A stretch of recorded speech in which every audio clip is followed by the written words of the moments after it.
G'day Bomber fans, we've got team news, we've made changes, West Coast Eagles have, let's just get into it. Okay, ins and outs, we have brought in Peter Wright for the injured Nick Bryan. Now, there was plenty of talk about it being Todd Goldstein. Many, including myself, thought that it was potentially leaning that way, with Goldie being the main ruck, so Draper could feature up forward. We've gone the other way. Peter Wright is up forward, which means Draper's going to be the main ruck like he was against the Demons. And I'm going to say, Draper's been fantastic this year anyway, so I think, you know, he's got heaps of confidence, especially in that main ruck role after how well he played against the Demons. So, yeah, fantastic stuff. And Peter Wright, I mean, to make things a bit more difficult for him, Jeremy McGovern is back for the Eagles. He's playing his first game of the year. Now, we know how much of an impact he can have. He is a fantastic defender, and that back line is going to look a lot better with him there. Sandy Brock comes out of the side. I mean, he was a debutant who played on Jesse Hogan, and Hogan kicked 9 goals on him. I mean, he was thrown into the deep end, and now he can be back in the waffle again. Probably where he belongs as a young player. That's nothing against him. It's just very early in his career to be playing on Jesse Hogan. Clay Hall, Bailey Williams, they're dropped. Matt Flynn comes in for Williams. I thought it was going to be Jack Williams on the way out, but it is Bailey Williams.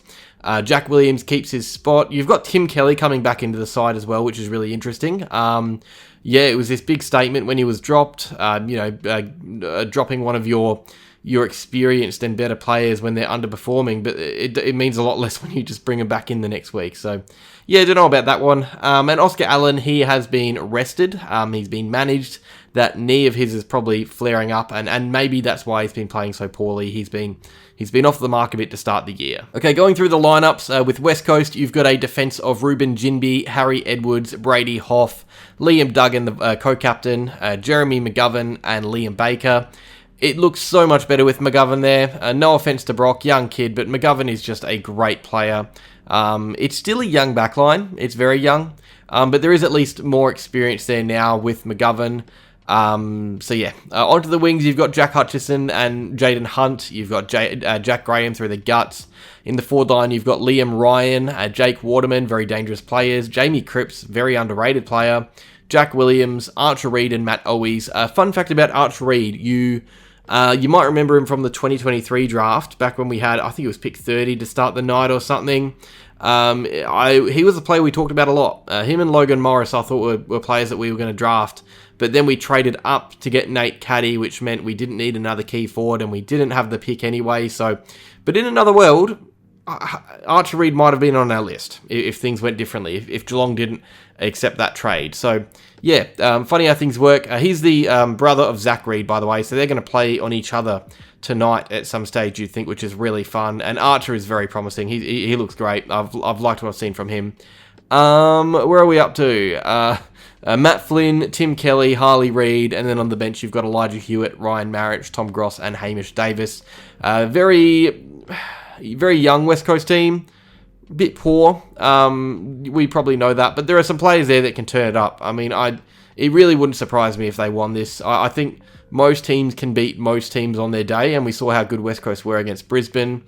I'm not saying they should beat us, but, you know, they've got some decent players there still. On our side, we've got Indy McGrath, Ben Mackay, Jordan Ridley, Mason Redman, Zachary Reid and Jackson Pryor, Xavier Dersmer on one wing, Rising Star nominee Archie Roberts on the other. Congratulations. Dylan Shield through the guts. You've got Gresham, Caddy, Martin, Jones, Wright and Kako in the forward line. Interesting forward mix. Draper, Merritt and Durham through the guts. You've got the Hobgoblin on the bench, Will Setterfield, Archie Perkins, Lionel Menzies and Saad El Hawley. They round out the interchange. I think Saad should be the sub. I think that makes the most sense. I don't really see who could be sub instead. Menzies was too good. Hobbs was too good. Some would say Jones. I don't think he'd have the impact coming off the bench. And you know, being the sub is an important weapon, as we found out this year. And I think we need someone who, you know, fills that role, and that is Saad El Hawley for now. A few things to talk about. I think this is a very important game because not the result, but you know, a win or a loss doesn't really matter in a year's time. We're not going to think about it. But I think with Brian's injury, we've got this opportunity to see what this team could look like with a different shape or a different structure. And I don't mean replacing Brian or anything. I still think he's a big part of our future. But this is a crucial game for Peter Wright, because this period of games coming up is crucial for Wright. Because if we discover that we don't really work when he plays, that we work better with 2 rucks and not a key forward who can pinch hit in the ruck, and then, and if we were to drop Wright for a 37-year-old Todd Goldstein, that would be massive. It would be a big off-season for Wright, because it would be a big message sent to him. So it's a very important night for him and just the shape of this team and seeing how we can develop and, I guess, stabilise on the run a bit when we have injuries go against us. And also, Elijah Sardis, he's out for another week. And that is just, I think, simply because no one's worth dropping from that midfield. And I don't mind it. I want him to play. I like him. But I also like rewarding those who are playing well.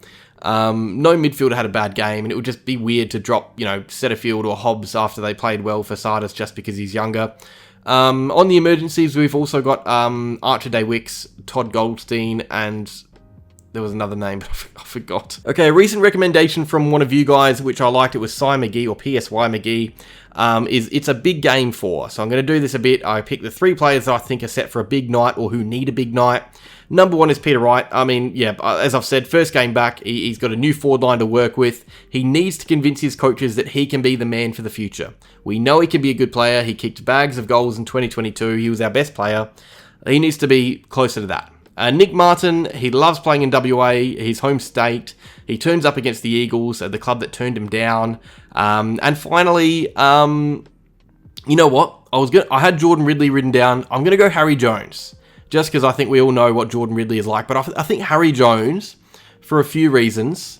I thought he looked really good early as that third tall last week against the Demons in that first quarter before Brian went down with an injury.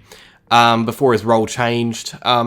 He has a chance to do that again now with another player there to help out the team in Peter Wright. He's not playing wing that much anymore. He's actually been pushed off the wing a bit, if we're being honest. He's the one this year who I haven't seen that much improvement from after all that improvement last year.